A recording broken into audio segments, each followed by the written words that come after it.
and then Green Bay and Chicago at home. So it's, I don't know. I don't know what to think of this schedule other than it's going to be very entertaining. Yeah, I mean, it's certainly a challenging schedule down the stretch. At the same time, coming off of this loss, I don't almost want to put too much into it because they went on the road to a very hostile environment and lost by 3 points on a last-second field goal. It's not a tragedy. It's not a tragedy. It's not the end of the world, and there is often the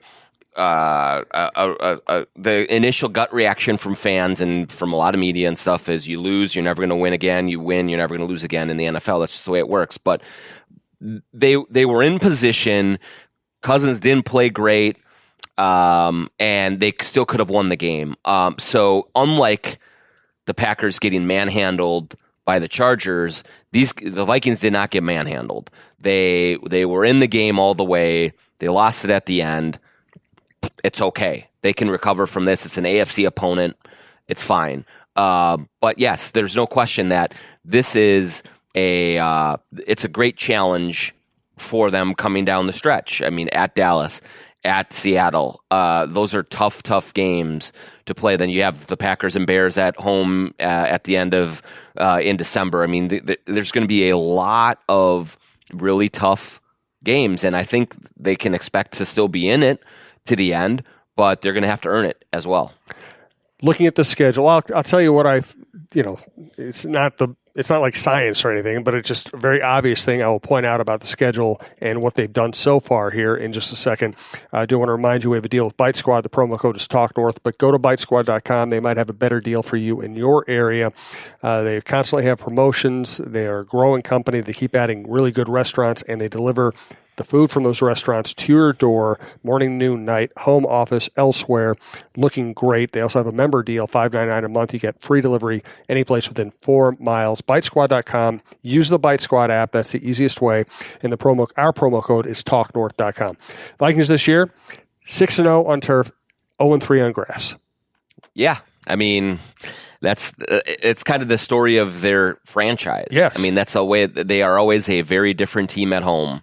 They're built, I think, for the speed game. Now, Zimmer, it's funny because Zimmer's personality is he wants to be smash mouth and tough and all those things, and that all kind of lines up with playing outdoors on grass and just getting and mauling the opponent. But so far, they have not been able to do that. And so, and that's not just this year. That's last year. That's the year before. Like, they do have a hard time when they get outside and they play on the grass and they play against a team that wants to get grimy with you. And so again, and if you want to get granular with it, they always have a defense that relies on speed rushers on the edge. Mm-hmm. They usually have an offense that's relied on either not necessarily raw speed, but receivers who can get in and out of breaks and cut sharply, and timing patterns, and those things just aren't quite the same on grass, especially and frankly, they played on some crappy grass fields where that's really hard to pull off. Yeah, and the one thing that I always get a little confused by, though, too, is that the offense slows down on grass. So does the defense. You would think that, okay, whoever's covering Stephon Diggs is not going to be as sharp on his cuts either. But I guess, same with Danielle Hunter and Everson Griffin, it's probably easier for a tackle to handle someone that is a little bit stuck in mud, even though they're a little bit stuck in mud as well, rather than, just these, blazing speed, can't get back off of your break as much and you're in trouble. But, again, that kind of underscores the earlier point of if you could find a way, even if it's a wild card, to have that first game of yours at home in the playoffs, that would make an awful big difference. And I know, if not trying to paint myself as any kind of an athlete, but I know that just playing lacrosse and going someplace else and not knowing until you got out there for pregame warmups what the surface was like, if you're not 100% confident in your footwork, and that when you put your foot in the ground and make a cut, you're not going to, go as quickly, or you might slip a little bit. It changes everything. It really does. Let's get to the last topic of this show. Thanks to everybody for listening. Again, remember to follow us at Talk North Pod.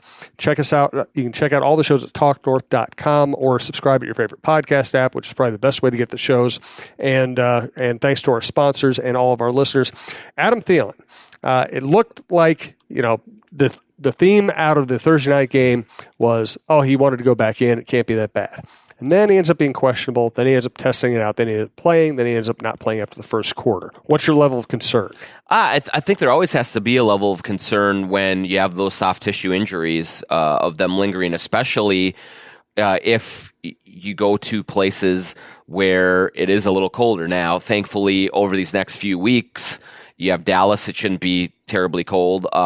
Seattle will be cool probably, but not anything like Green Bay or Chicago. And so maybe that won't be as big of a factor, but those things can linger. And especially if you're kind of always trying to heat it up and test it, and then you have a setback, and then you feeling good. Okay, test it again. Sometimes you really do have to shut it down for a few weeks. Yep.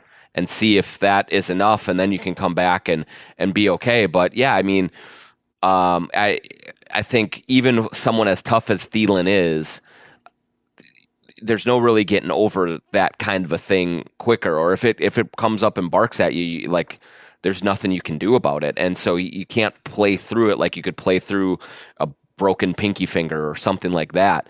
It's not a pain tolerance issue; it's a my leg doesn't work issue, and so.